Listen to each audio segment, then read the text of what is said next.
Benedicite, mucha paz, soy el Padre Julio desde el Eremitorio Emaús de la Iglesia Antigua Diversidad Cristiana. Hoy tal vez en el video, en lugar del canto de los pájaros que siempre alaba el hermano Alex de Argentina, de la Patagonia, tal vez sintamos el ruido de los vehículos porque lo estoy grabando a media mañana.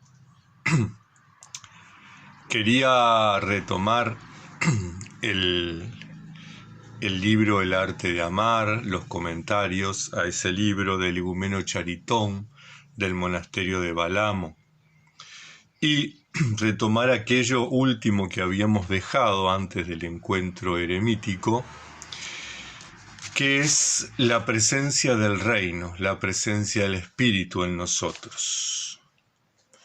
Dice el igumeno Charitón, y esto ya algo lo hablamos en el último video, pero para engancharlo con el tema de hoy.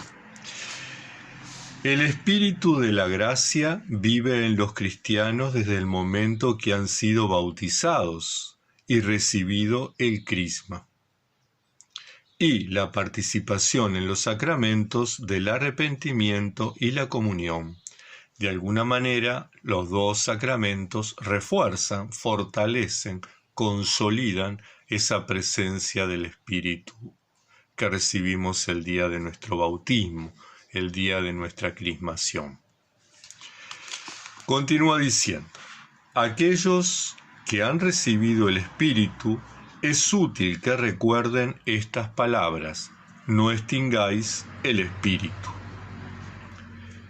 Pero, ¿cómo se puede además decirles, sed colmados del Espíritu?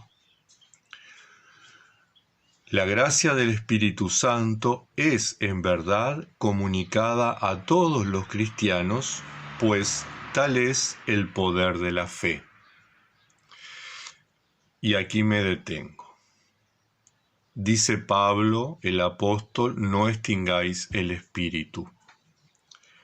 Como toda semilla, recordemos la parábola de las semillas, como toda semilla se siembra, ¿verdad? Y el Espíritu habita en nuestro corazón por el bautismo y fortalecemos su presencia a través de los sacramentos. Sin embargo, también podemos debilitar su presencia si no somos capaces de mantenernos en la oración, mantenernos en el control, en la vigilia de los pensamientos, de los sentimientos, de los deseos. Si no estamos en la presencia de Dios, difícilmente la presencia del Espíritu crezca en nosotros y se fortalezca. La gracia del Espíritu, dice, es en verdad comunicada a todos los cristianos, pues tal es el poder de la fe. Pero el Espíritu Santo, viviendo en los cristianos, no realiza por sí mismo la salvación, colabora con la libre determinación de cada uno.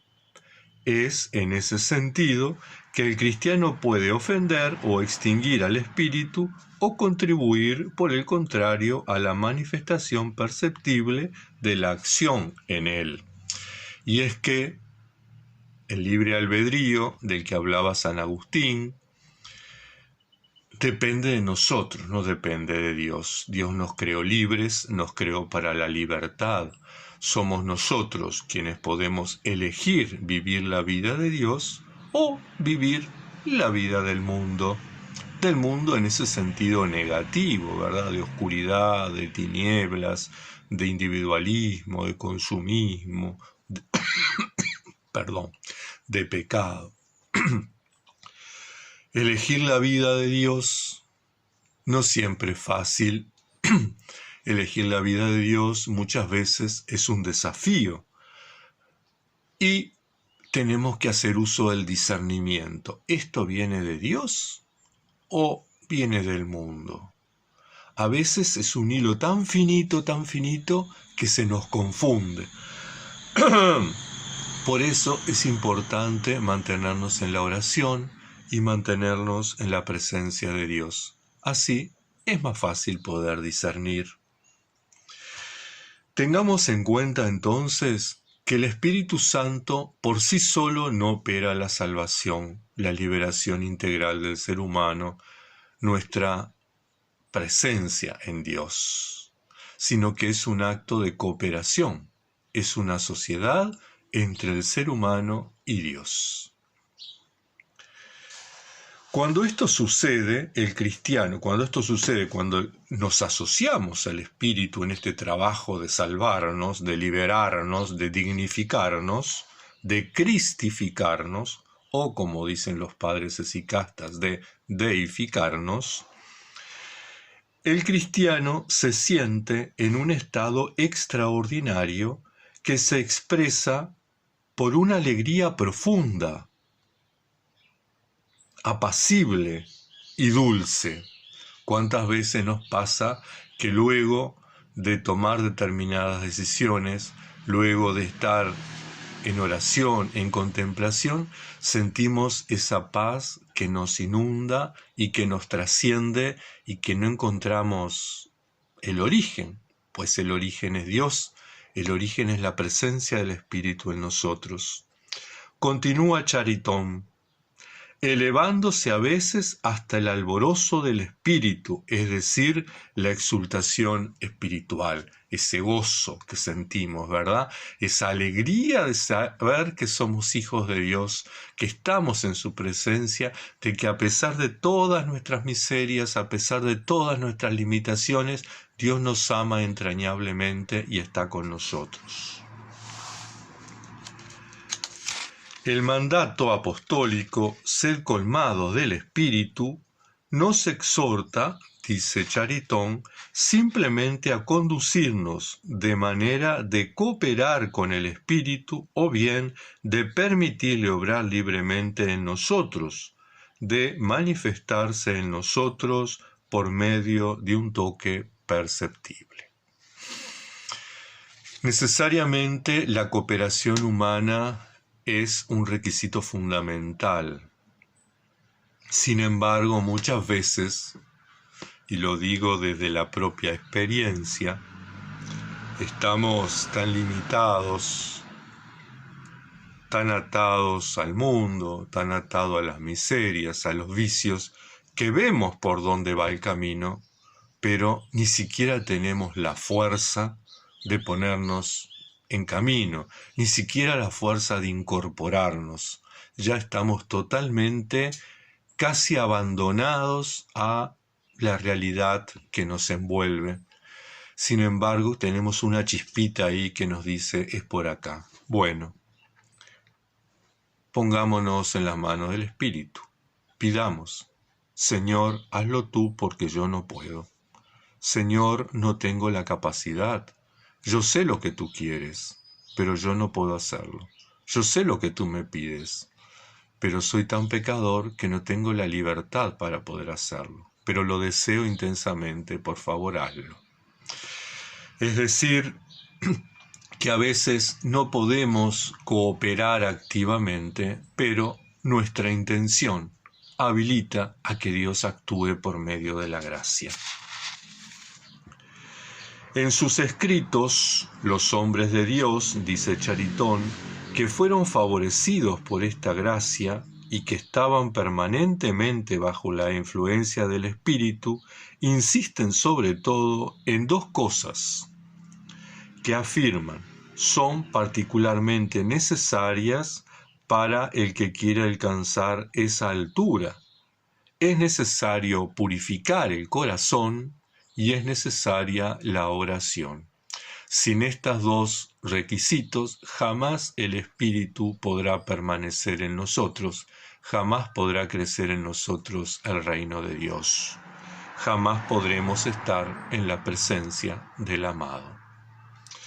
Purificar el corazón, desterrar de nosotros los sentimientos, aquello que nos ata, aunque sean buenos, aunque sean dignos, aunque valgan la pena, pero que por algún motivo nos alejan de Dios. Y orar incesantemente, orar incansablemente. seguir el mandato apostólico, orad sin cesar. Tener siempre en nuestros labios, en nuestros pensamientos, en nuestro corazón, la oración de Jesús. San Juan Crisóstomo dice, la oración permite al Espíritu Santo actuar en el corazón con toda libertad. Es la oración, ¿verdad? Es la comunicación, porque la oración es eso, es diálogo con Dios. Cuando una oración es sincera, es que estamos dialogando con Dios. La oración es diálogo. Hablo y escucho. Escucho, proceso, respondo. Ese acto hace que el Espíritu actúe en nuestro corazón. Y entonces hoy vamos a detenernos en que, como dice la Sagrada Escritura, hay un tiempo para cada cosa. Y cada cosa a su tiempo, como dice el igumeno Charitón. Es necesario un orden en este progreso de la vida espiritual.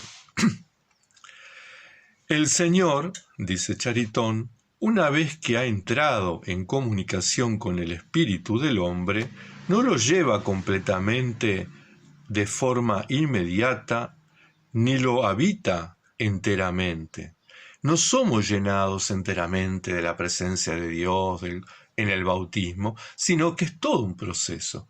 Cuando estamos en oración, Dios viene, pero no viene en su plenitud, no porque Él no quiera, sino porque nosotros muchas veces no le permitimos, porque estamos rodeados todavía de pasiones, de vicios, de pensamientos, de distracciones. Entonces, es un proceso. La purificación del corazón, la purificación de la mente, la purificación del ser humano es un proceso, es una transformación, es un paso del hombre viejo al hombre nuevo, como dice San Pablo, de la oscuridad a la luz, como dice San Juan. Y en ese proceso se va dando progresivamente la comunicación con Dios a través de su Espíritu.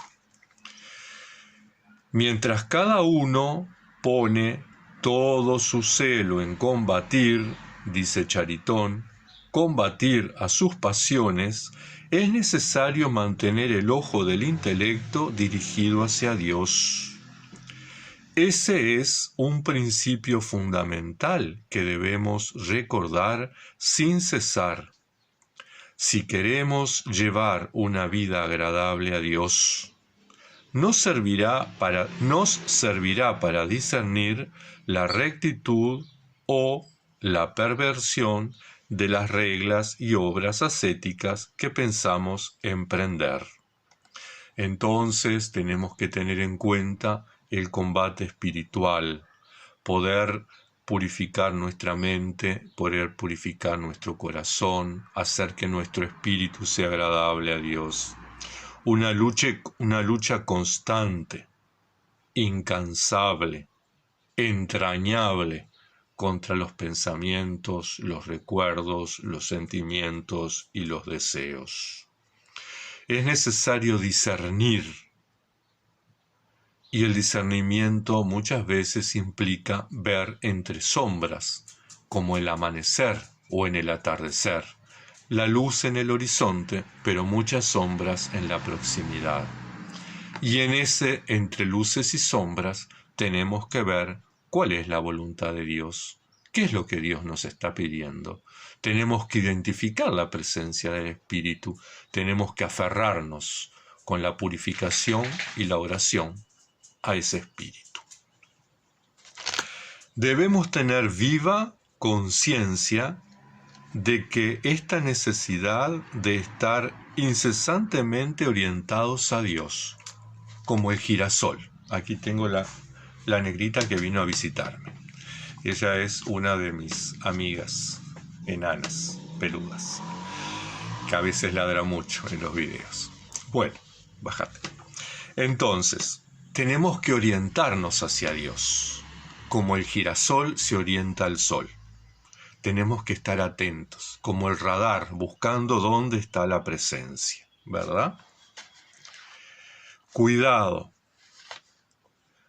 no nos quedemos con los ritos, no nos quedemos con las oraciones vacías, no nos quedemos únicamente con las obras de misericordia, no seamos solamente activistas. Todo eso son instrumentos para llegar a Dios, pero lo que importa es la meta, que es Dios. Entonces, practiquemos todas estas cosas, pero sepamos que no son el fin. El fin no es que yo celebre el oficio divino, el fin no es que yo vaya a la Eucaristía, el fin no es que yo me reconcilie, el fin no es que yo sirva a los pobres, el fin no es que yo esté atento a quien necesita mi ayuda para brindársela. Todo eso son medios, porque en todo eso se manifiesta Dios. El fin es que yo pueda llegar a Dios, y esos son caminos. Todo esto nos es posible, pero cada cosa debe ser cumplida en su tiempo. Por eso es importante ordenarnos en este progreso. En nuestra vida esicasta habrá un tiempo para la liturgia, habrá un tiempo para la oración, habrá un tiempo para el servicio, habrá un tiempo para la lección, habrá un tiempo para el encuentro con el hermano. Y esos tiempos los va marcando, por un lado, mis necesidades y por otro lado, el Señor que me llama. Al comienzo solo hay una sencilla, al comienzo solo hay, dice Charitón, una semilla que luego se desarrolla. No exclusivamente, sino según su tendencia general. Va en proceso, va creciendo, va desarrollándose. Según una u otra forma de vida, es necesario ir progresivamente de las obras exteriores a las obras interiores y de estas a la contemplación. Tal es el orden natural y jamás en sentido inverso. Por lo tanto, todo lo exterior es bueno, es decir, el oficio divino, los sacramentos, el servicio a los hermanos, ¿verdad? Todo lo exterior es bueno, pero es necesario un segundo paso, llegar a la vida interior, llegar a que todo eso tenga sentido en Dios y que Dios dé sentido a todo eso. Llegar a ese momento de oración para luego llegar a un tercer paso, la contemplación. Algunos apenas estamos recién iniciando, gateando el primer paso, y pedimos justamente que Dios nos ayude para ir avanzando en este proceso. Los padres que han llegado ya al segundo y al tercer paso cuentan en los relatos, en los escritos de la Filocalía y en otros escritos, lo maravilloso que es esa presencia de Dios, ese gozo de la contemplación. Y es lo que nos anima a alguno de nosotros a decir, bueno, sigamos gateando en este primer paso porque en algún momento lo superaremos.